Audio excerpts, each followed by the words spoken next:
नमस्कार दोस्तों, आपका स्वागत है हमारे YouTube चैनल रिलैक्स माइंड में। जय श्री कृष्णा मित्रों, सनातन हिंदू धर्म में तुलसी के पौधे का महत्व सबसे अधिक है। इसकी सबसे पहले पूजा भगवान विष्णु जी ने की थी। श्री हरि कहते हैं, जिस प्रकार से देवी लक्ष्मी से वैकुंठ को ऐश्वर्य प्राप्त है, उसी प्रकार से वैकुंठ में तुलसी के कारण ही पवित्रता प्राप्त है। पृथ्वी लोक पर जिस स्थान पर भी तुलसी का पौधा होगा, उस स्थान पर कभी बुराई का वास नहीं होगा। ऐसा स्थान सबसे अधिक पवित्र होगा। इसी कारण से हमें हमारे घर में तुलसी का पौधा अवश्य ही लगाना चाहिए। तुलसी के पास दीपक जलाने से क्या होता है, आइए जानते हैं इस प्राचीन महान कथा के माध्यम से जो भगवान श्री कृष्ण ने देवी सत्यभामा को सुनाई है। दोस्तों, एक समय की बात है, देवी सत्यभामा भगवान श्री कृष्ण के पास आकर उनसे पूछने लगती है, हे स्वामी, आपने मुझे तुलसी के पौधे को जल देने का महात्म्य सुना दिया है, लेकिन तुलसी के पास दीपक जलाने का क्या महात्म्य है? रोज शाम को तुलसी के पास दीपक क्यों जलाया जाता है? इससे मनुष्य को कौन सा फल प्राप्त होता है? तुलसी के पास दीपक जलाने की विधि क्या है तथा दीपक लगाते समय कौन से मंत्र का उच्चारण करना चाहिए? कृपया आप मुझे विस्तार से बताइए। भगवान श्री कृष्ण कहते हैं, हे देवी, आज तुमने समस्त संसार के कल्याण की भावना से बहुत ही उत्तम प्रश्न किया है। तुम्हारे इस प्रश्न का उत्तर देने से पूर्व मैं तुम्हें एक प्राचीन इतिहास सुना हूँ, जिससे तुम्हें तुम्हारे सभी प्रश्नों के उत्तर मिल जाएंगे। शाम को तुलसी के पास दीपक जलाने से जो फल मिलता है, उसी का वर्णन मैं इस कथा में करूँगा, इसीलिए तुम इस कथा को ध्यान पूर्वक सुनना। इस कथा को ध्यान से पूरा सुनने मात्र से ही मनुष्य को 100 वर्षों तक तुलसी के पास दीपक जलाने का पुण्य प्राप्त होता है। देवी सत्यभामा कहती है, हे प्रभु, मैं इस कथा को सुनने के लिए उत्सुक हूँ। कृपया आप इस कथा को मुझसे कहिए। तब भगवान श्री कृष्ण देवी सत्यभामा को वह कथा सुनाने लगते हैं। हे देवी, पूर्व काल की बात है, दक्षिण दिशा में तुंगभद्रा नाम की एक बहुत बड़ी नदी है। उसी नदी के किनारे पर हरिहरपुर नाम का एक अत्यंत सुंदर नगर बसा हुआ है। उसी नगर में हरि दीक्षित नाम के एक ब्राह्मण निवास करते थे। वे अत्यंत गुणवान, चरित्रवान, धर्म कार्य करने वाले तथा वेदों के मार्ग पर चलने वाले थे। उन्होंने समस्त शास्त्र का अध्ययन किया हुआ था। उसी ब्राह्मण की एक पत्नी थी, जिसे लोग दुराचार कहकर पुकारते थे, क्योंकि उसके कर्म ही उसके नाम के अनुसार थे। वह सदैव ही अपने पति को अपमानित करती थी, अपने पति के लिए कुवाच कहती थी, पति को भयंकर दुख देती थी, पति के लिए कभी भोजन नहीं बनाती थी। उसने उसके पति के साथ कभी शयन नहीं किया, कभी उसके साथ प्रेम से व्यवहार नहीं किया। पति के मित्र परिवार के लोग घर पर आते तो वह स्त्री उनको अपमानित करके भगा दिया करती थी और स्वयं काम भाव से उन्मत्त होकर निरंतर अन्य व्यभिचारिणी स्त्रियों के साथ घुमा करती थी। उसका मन पति को छोड़कर पराये पुरुषों में लगा रहता था। उसने कभी अपने पति से प्रेम से बात नहीं की, किंतु पराये सुंदर सुंदर पुरुषों के संग बैठकर बातें करती थी। पराये पुरुषों को मोहित करने के लिए सज धज कर गाँव में घूमने जाया करती थी। कभी वह वन में किसी वृक्ष के नीचे खड़ी रहकर सुंदर पुरुषों की राह देखने लगती और किसी दुष्ट पुरुष को मोहित करके उसके संग भोग विलास किया करती थी। फिर एक दिन वह दुराचार स्त्री वन में जाकर एक वृक्ष के नीचे खड़ी हो गई। उसका चित्त काम से भरा हुआ था। वह किसी सुंदर कामी पुरुष की राह देख रही थी, किंतु बहुत समय निकलने के बाद भी उस स्थान पर कोई पुरुष नहीं आया। इसीलिए वह अत्यंत दुखी हो गई और प्रियतम की खोज में इधर उधर देखने लगी। उस दिन उसका सारा परिश्रम व्यर्थ हो गया। वहां पर खड़ी होकर वह नाना प्रकार की बातें कहकर विलाप करने लगी, हाय, आज तो इस मार्ग से कोई भी सुंदर पुरुष नहीं आया। अब मैं कैसे अपनी काम शांति करूं? आज की रात कैसे बीतेगी? वह जोर जोर से विलाप करने लगी। उसी जंगल में एक भयानक बाघ निवास करता था। उस पापिनी स्त्री की आवाज सुनकर वह जाग गया और उछलकर उस स्त्री का भक्षण करने के लिए उसके पास आ गया। उस भयंकर बाघ को देखकर उस स्त्री के पसीने छूटने लगे। वह भय से थर थर कांपने लगी वह स्त्री। कुछ करती इतने में ही उस बाघ ने अपने पंजे से उसे घायल कर दिया और वह स्त्री जमीन पर गिर पड़ी। जमीन पर गिरते ही वह स्त्री चिल्लाते हुए बोली, अरे बाघ, तू किस लिए यहाँ पर आया है? मुझे क्यों मार रहा है?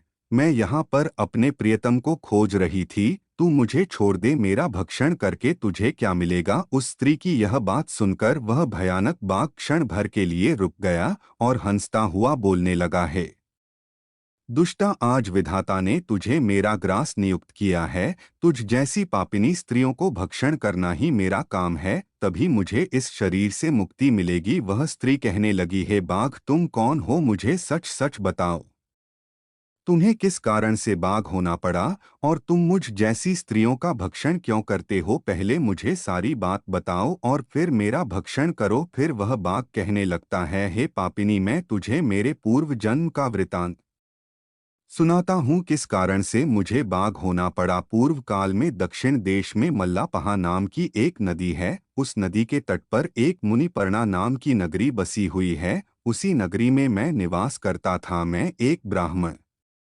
का पुत्र था और नदी किनारे बैठकर यज्ञ आदि कार्य किया करता था। मैंने उस जन्म में अनेक पापियों के लिए यज्ञ किए, उन पापियों के घर का भोजन किया। मैंने धन के लोभ से अनेक पापियों के लिए कार्य किए। जिन वस्तुओं का दान ब्राह्मण को नहीं लेना चाहिए, उन वस्तुओं का दान भी मैंने ग्रहण किया। आरण लेने के बहाने से दूसरों से धन लेता था, लेकिन कभी वापस नहीं करता था। इस प्रकार से पाप करते हुए मुझे बहुत साल बीत गए और मैं बूढ़ा हो गया। मेरे बाल सफेद हो गए, आंखें सूज गई, मुंह के सारे दांत गिर गए, लेकिन फिर भी मेरी दान लेने की आदत नहीं छूटी और मैं पाप करता गया। फिर एक दिन मैं धन के लोभ से नदी किनारे गया और अन्य धूर्त ब्राह्मणों के साथ मिलकर हमने लोगों को ठगा। झूठे मंत्र वचन बोलकर हमने बिना विधि किए ही देवी देवताओं का पूजन किया और बहुत सारा धन दान में ले लिया। फिर उसी स्थान पर एक बीमार कुत्ते ने मेरे पैर में काट